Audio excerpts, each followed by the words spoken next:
Hi friends, welcome back to our channel. I'm Steph. And I'm Michelle, and this is episode 7 of our basement renovation one room challenge. And today we're excited to show you how to transform an empty closet space into a cozy reading nook.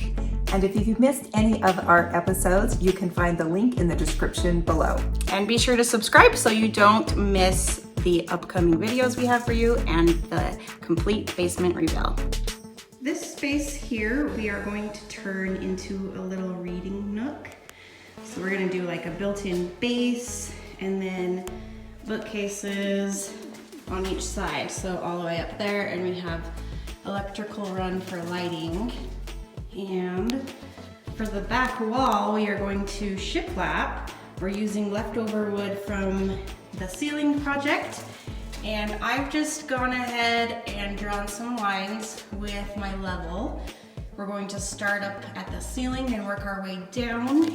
And the wood is also cut into 8-foot strips. So I've marked on that side and over there as well, just so we have to put one board across, and then we won't have any seams vertically. So the boards will just get centered in there, and then the bookcases will cover the edges, and it will be awesome. When I say we're going to install shiplap, I really mean our faux shiplap. We got a piece of 4 by 8 foot utility plywood, and we ripped them down into strips 8 inches wide by 8 feet long. So we're just using tile spacers in between each board to make sure that we have equal spacing, and that gives us that shiplap look, but it is not true shiplap. And we're just installing it with our 2-inch brads and wood glue. Once it's been installed, we're just taking some putty and filling in all of the nail holes. Once that's dried, we will sand it so it's nice and smooth, and we'll give everything a coat of primer and 2 coats of paint. My hubby is a little bit anxious and got started without me. So here's what we've got so far. We've got the base built, which is out of a 2 by 8, and we ripped it down to 7 inches. It is a rectangle piece with boards across like that, so it's sturdy. We've got a piece of plywood on top, and then he has built these little walls so that it will support the bench top that goes on there, and we are going to do drawers in between those 4 boards. The 2x4 going around the perimeter of this reading nook has been attached to the walls in the studs. And you can also see at the front of the base, we left about 3/4 of an inch, and that will allow for the face frame we will install later. The face frame is constructed just like the ones we did for our cabinet boxes, so you can tap that link above to see how we did that. They're made out of 1-inch poplar, which is actually 3/4 inch, and the cross pieces will be between each drawer.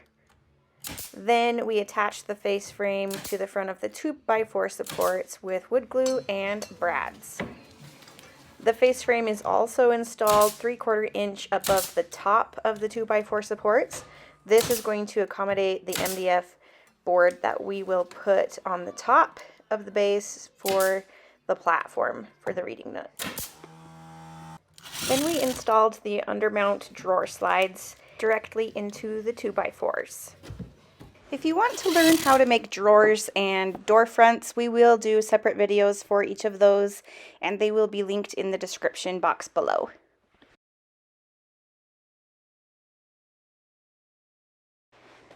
To finish off the platform and create the bench seat, we cut a piece of MDF 3/4 inch thick to fit the space, and we secured that into place with 2-inch brads. To make that a little bit easier to do, making sure that we got it into the 2x4s, we just drew a line with a framing square to make sure we were getting it right where we needed it to be. Then we installed the bookcases, one on each end, and we do have a full video tutorial on how to make these, so if you're interested in learning how to do that, tap that link above. It is the same method we used for our entertainment center built-in, with the addition of a backing, which you can see in this clip here. We then secured the bookshelves into place by using our 2-inch brads again, and made sure to put them into studs. Then we used some scrap pieces of MDF to create a header for the bookshelves and drilled a hole in the center for the lighting and added crown molding to the top as well. Finally, we trimmed out the sides and shelves with a flat primed MDF molding, and we are using a 3-inch piece, and they're all secured into place using wood glue and 2-inch brads. For the bottom, we also used scraps of MDF to create a footer 6 inches tall to allow for the thickness of our cushion.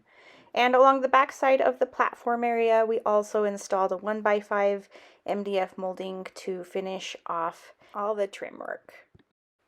Finally, before painting, we filled in all of the nail holes and caulked all the seams and used our Wagner sprayer to get nice, professional, smooth finish.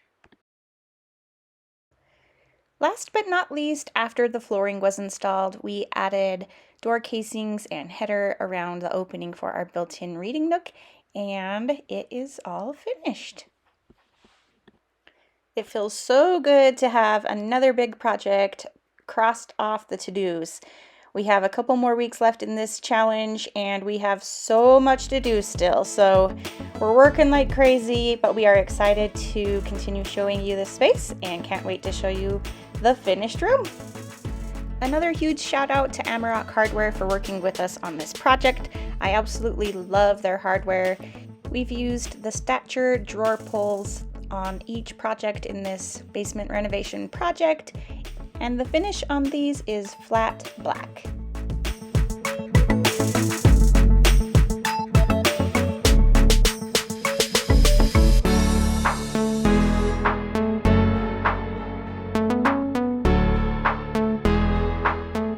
Thanks so much for watching. We hope you were able to learn a little bit from this video. And if you missed any of our previous episodes in this one room challenge, go check them out. The link is in the description below. And subscribe to our channel so you don't miss any upcoming episodes. Thanks for being here. And as always, here at Sunnyside Design, we hope to bring your home to the sunny side of the street.